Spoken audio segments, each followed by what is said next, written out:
Question number 361. Number 361. Dr. Sanjay Sujay V.K. Patil. Sir, question number 361. माननीय अध्यक्ष जी, उत्तर सभा पटल पर रख दिया गया। धन्यवाद अध्यक्ष महोदय, आपने मुझे प्रश्न पूछने की अनुमति दी। सर, ऑर्गेनिक फार्मिंग एक बड़ा अपकमिंग सेक्टर है और जब भी कोई किसान कन्वेंशनल केमिकल फार्मिंग से ऑर्गेनिक फार्मिंग की तरफ शिफ्ट होता है तो उसे काफी दिक्कतों का सामना करना पड़ता है, खास करके पेस्ट अटैक्स हो या लो प्रोडक्टिविटी हो।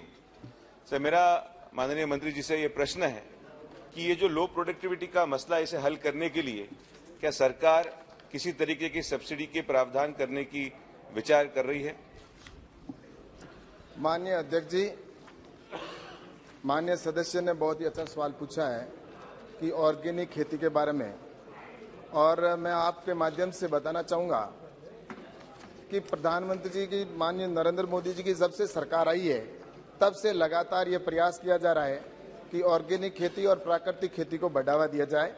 और इस दृष्टि से हमारे दो कार्यक्रम, दो योजना प्रारंभ की है, जिसमें एक परंपरागत कृषि विकास योजना PKVY और दूसरी mission on organic value chain development north east region के लिए, ये दो महत्वपूर्ण योजनाएं प्रारंभ की है, जिसके अंदर किसान को हम ये सपोर्ट करते हैं कि उसके अंदर एक तो उसको किसान को 50,000 रुपये पर हेक्टर की सहायता दी जाती है और जिसमें 31,000 रुपये डायरेक्ट किसान के खाते में दिए जाते हैं और साथ ही 19,000 रुपये उसको ट्रेनिंग और अन्य कंपाउंड के लिए दिए जाते हैं, ताकि किसान को किसी प्रकार की उसके जो होने वाले नुकसान या जिससे कि उनको उसकी भरपाई हो सके।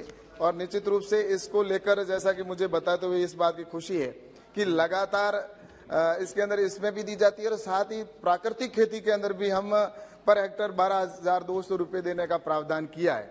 और उसी का परिणाम है कि लगातार ऑर्गेनिक खेती के अंदर, फसल के अंदर, यील्ड के अंदर और लगातार वृद्धि हो रही है। और पूरे आज देखा जाए तो लगभग 38.19 लाख हेक्टर है जो हेक्टर इस ऑर्गेनिक खेती के लिए कवर किया गया है और लगातार वृद्धि हो रही है। इसके अंदर हमारे जो परंपरागत कृषि विकास योजना है, नमामि गंगे के अंदर भी क्षेत्र को बढ़ाया गया है, लार्ज एरिया सर्टिफिकेशन है और इस तरह से हमारे कई तरह के कार्यक्रम चल रहे हैं जिनमें किसानों को सपोर्ट किया जाता है, ताकि किसान अपने इस ऑर्गेनिक खेती की ओर जाए और जिससे कि जो देश की आज सबसे बड़ी मांग है और एक्सपोर्ट के अंदर भी भारत की जो ऑर्गेनिक है उसका बड़ा अभी डिमांड भी बढ़ी है। माननीय सदस्य। नो माननीय सप्लीमेंट्री। हमारे प्रधानमंत्री जी का लक्ष्य है किसानों की आय दुगनी करना और इसी हेतु ऑर्गेनिक फार्मिंग और ऑर्गेनिक प्रोडक्ट्स का एक्सपोर्ट एक महत्वपूर्ण भूमिका निभाता है। सर, लेकिन वर्तमान में एक्सपोर्ट के लिए लगने वाला सर्टिफिकेशन का जो प्रोसेस है वो बड़ा महंगा और लंबा है, जिसकी वजह से किसान की उसको उपज को सही मूल्य नहीं मिल पाता है। सर, मेरा मंत्री जी से यह प्रश्न है कि ऑर्गेनिक फार्मिंग के लिए सप्लाई चेन इंफ्रास्ट्रक्चर ऑगमेंटेशन और सर्टिफिकेशन की इस लंबी प्रक्रिया को सरल बनाने का कोई प्रावधान या विचार सरकार कर रही है? Thank you sir. माननीय अध्यक्ष जी, ये सही है कि पहले ये प्रक्रिया बहुत लंबी भी थी और किसान के लिए थोड़ी महंगी भी पड़ती थी, लेकिन जब से मोदी जी की सरकार बनी है उसके बाद में लगातार इस दिशा में काम किए गए कि इसको सर्टिफिकेशन की किस तरह से हम कम उसको कर सकें और रेट भी उसकी कम हो सके। तो उसमें जैसा कि पहले 2001 के अंदर जब ये प्रारंभ हुई थी, इस NPPO के अंतर्गत इसका ग्रुप सर्टिफिकेशन होता था, तो उस समय लगभग 10 से 15,000 रुपये उसका ग्रुप एक सर्टिफिकेशन के लिए पैसा लगता था किसान का पर हेक्टर और प्रति ईयर लगता था। लेकिन अब किसानों के लिए हमने इस तरह से व्यवस्था की है कि अगर किसान ग्रुप सर्टिफिकेशन के अंदर आता है और 500 किसान अगर होते हैं एक साथ अगर सर्टिफिकेशन करवाते हैं तो हम उसको सिर्फ 5 लाख रुपए से 50,000 से 75,000 रुपये के बीच में उनका सर्टिफिकेशन हो जाता है। और उसके अतिरिक्त इंटरनेशनल कंट्रोल सिस्टम का भी खर्चा है, वो भी लगभग 500 रुपये आता है। तो ऐसे करके टोटल अगर 500 किसान एक ग्रुप में करते हैं तो 1,000 रुपये के अंदर हो जाता है सर्टिफिकेशन। वही पहले 15 से 20,000 रुपये लगभग खर्चा आता था। तो एक तो ग्रुप है, दूसरी हमारी लार्ज एरिया सर्टिफिकेशन के तहत भी हम सर्टिफिकेट करते हैं उसके अंदर एक पंचायत या अगर कोई ऐसा ब्लॉक है जो या पंचायत समिति है तो उसके अंदर पहले परंपरागत कृषि के तहत या कभी पेस्टिसाइड या यूरिया डीएपी का उपयोग नहीं किया है, ऐसे राज्य सरकार अगर कोई क्षेत्र को नोटिफाई करके भारत सरकार को भेजती है तो लार्ज एरिया सर्टिफिकेशन के तहत हम पूरा एरिया को ही वो ऑर्गेनिक जोन घोषित कर देते हैं। और उससे क्या है कि एक तो उसका जो सर्टिफिकेशन जो चार्ज होता है वो भी किसान को नहीं देना पड़ता। लार्ज एरिया सर्टिफिकेशन में लार्ज एरिया सर्टिफिकेशन का जो चार्ज होगा, जो थर्ड पार्टी जो सर्टिफिकेशन करती है, उसका पूरा खर्चा है वो भारत सरकार वहन करती है। इसलिए ये एक किसानों के लिए बहुत अच्छा लार्ज एरिया सर्टिफिकेशन भी शुरू किया है। तो मुझे लगता है कि राज्यों को इसकी ओर जाना चाहिए ताकि ऑर्गेनिक का और प्राकृतिक खेती का एरिया और ज्यादा बढ़ सके। कृष्णपाल सिंह। धन्यवाद अध्यक्ष महोदय। सर्वप्रथम तो माननीय मुझे ये बताते हुए खुशी हो रही है कि मेरा गृह राज्य मध्य प्रदेश ऑर्गेनिक फार्मिंग में अग्रणी है।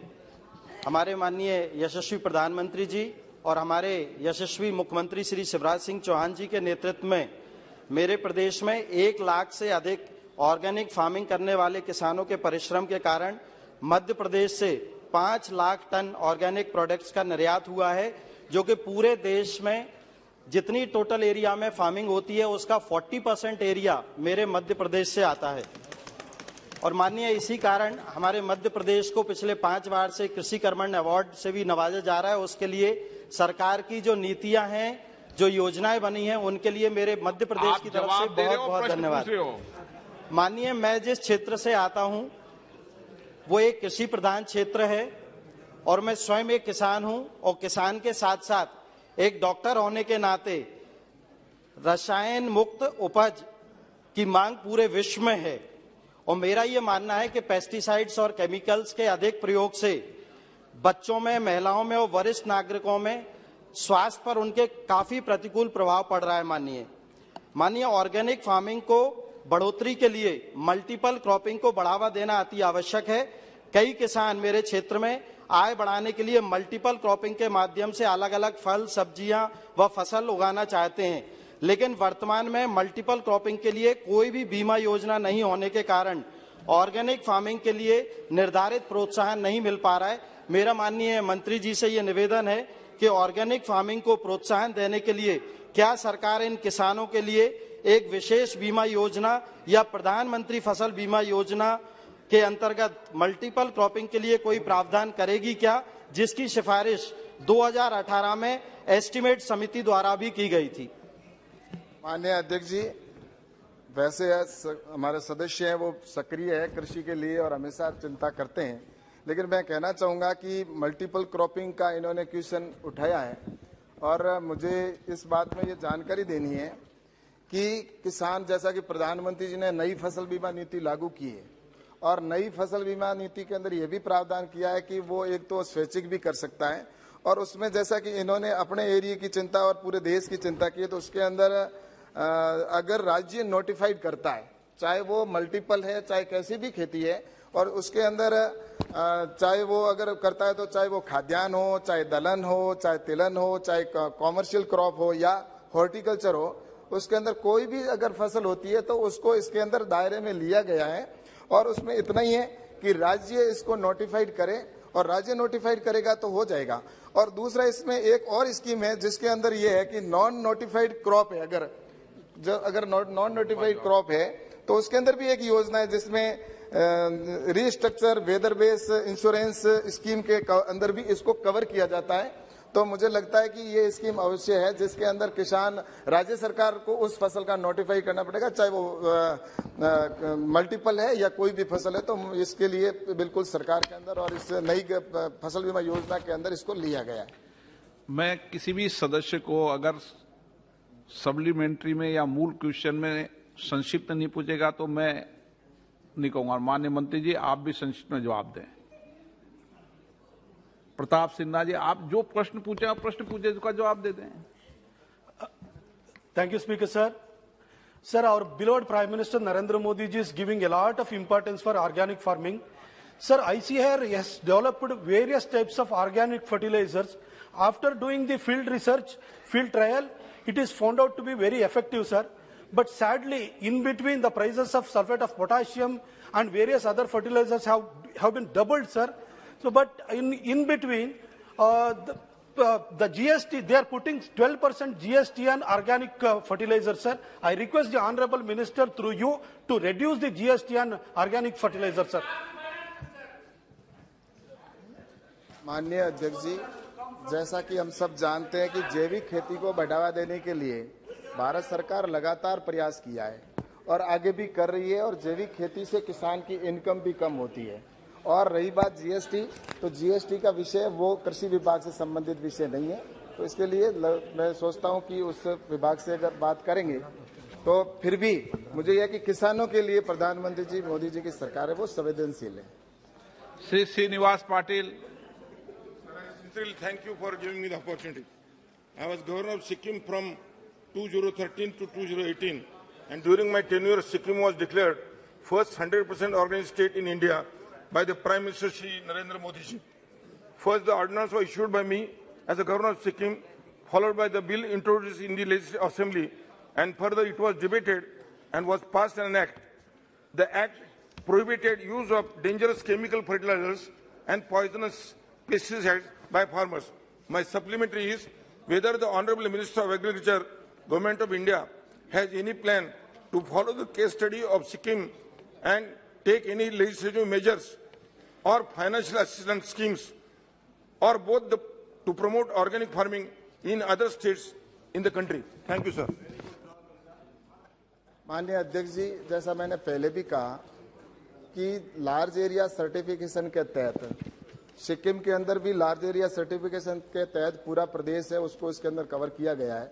वैसे अगर कोई भी राज्य अगर ये कहता है कि मैं पूरे राज्य को ऑर्गेनिक जोन घोषित करना चाहता हूं या किसी एक पर्टिकुलर ब्लॉक को भी अगर करना चाहे तो वो उसके अंदर कर सकता है, लेकिन उसके लिए राज्य सरकार है वो भारत सरकार को रिकमेंडेशन करेगी।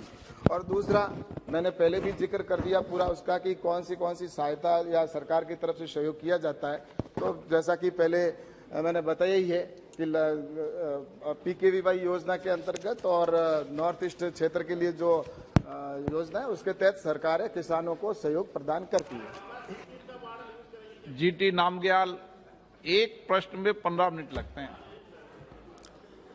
धन्यवाद अध्यक्ष महोदय। मैं सबसे पहले प्रधानमंत्री नरेंद्र मोदी जी और माननीय मंत्री जी को बहुत बहुत धन्यवाद देना चाहूंगा। 2018 से लद्दाख ने एक संकल्प लिया है कि लद्दाख को एक मिशन ऑर्गेनिक डेवलपमेंट इनिशिएटिव के तहत पूरे लद्दाख को हम ऑर्गेनिक डिक्लेयर करना चाहते हैं। उसी संदर्भ में लद्दाख ऑटोनोमस हिल डेवलपमेंट काउंसिल ले में जब मैं काउंसिल का चेयरमैन था, हमने एक पॉलिसी बनाया मिशन ऑर्गेनिक डेवलपमेंट इनिशिएटिव, यानी कि मोदी पॉलिसी ऑफ लद्दाख करके। हमने प्राइम मिनिस्टर साहब से प्रेरणा लेते हुए मोदी ऑफ लद्दाख करके पॉलिसी का नाम दिया, जिसको सेंट्रल गवर्नमेंट ने, माननीय मंत्री जी ने 500 करोड़ का सैंक्शन दिया, जिसमें से हमें 200 करोड़ जो है परंपरागत कृषि विकास योजना के तहत हमें मिल गया। उसके लिए धन्यवाद देता हूं। अब ये एक पॉलिसी को आगे बढ़ाने के लिए केवल ये पॉलिसी नहीं, बाकी सेंट्रल स्पॉन्सर स्कीम जितने भी उसका भी हमें सपोर्ट चाहिए। सर, रिसेंटली मैंने दिशा कमेटी का मीटिंग लिया था ले कारगिल दोनों डिस्ट्रिक्ट में फरवरी 19 और फरवरी 21 को। मेरे जानकारी में ये आया राष्ट्रीय कृषि विकास योजना में अभी तक ग्राउंड पे इंप्लीमेंट एक भी नहीं हो रहा है। सोयल हेल्थ कार्ड जो है बहुत धीमी गति से इंप्लीमेंट हो रहा है। नाम नेशनल एग्रीकल्चर मार्केट जो है ग्राउंड पे इंप्लीमेंट लद्दाख में नहीं हो रहा है। उसी तरह प्रधानमंत्री कृषि सिंचाई योजना इंप्लीमेंट नहीं हो पा रहा है। Command area development and watershed development and management programme ground पे इंप्लीमेंट नहीं हो पा रहा है। आपका प्रश्न क्या है? सर, इसी से मेरा प्रश्न बनता है सर, इसी से मेरा प्रश्न बनता है सर। फसल बीमा योजना ग्राउंड पे इंप्लीमेंट नहीं हो रहा है सर। मैंने ये पता किया कि क्यों नहीं हो रहा है, तो मुझे वहां डिस्ट्रिक्ट लेवल के ऑफिसर्स ये बता रहे कि सारे इसका डीपीआर बना